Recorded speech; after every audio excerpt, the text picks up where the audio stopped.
নির্বাচনের দিন থেকে শুরু করে এখন পর্যন্ত বিএনপি আওয়ামী লীগের হামলায় ১,০০০-এর কাছাকাছি নেতাকর্মী আহত হয়েছেন বলে দাবি করেছে এনসিপি মুখপাত্র আসিফ মাহমুদ সজীব ভুঁইয়া।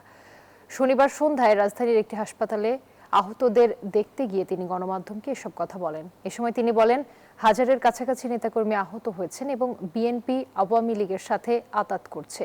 পদ্মা সেতু, মেট্রো রেল এবং এলিভেটেড এক্সপ্রেসওয়ে নির্মাণের গর্বিত অংশীদার বসুন্ধরা সিমেন্ট।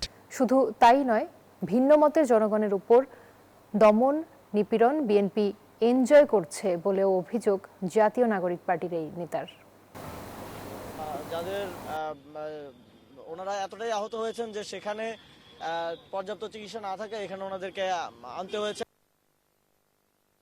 যেখানে এনসিপি নেতাকর্মীরা আমাদের জোটের প্রার্থীদেরকে বিজয়ী করতে কাজ করেছেন, এজেন্ট ছিলেন কিংবা নির্বাচনে সক্রিয় ছিলেন এবং সক্রিয় না থেকে শুধুমাত্র ভোট দিয়েছেন এমন অনেকের উপর সারা দেশে হামলা হচ্ছে। ইতিমধ্যে আমরা যে রিপোর্ট পেয়েছি প্রায় ১,০০০-এর কাছাকাছি আমাদের নেতাকর্মী আহত হয়েছে।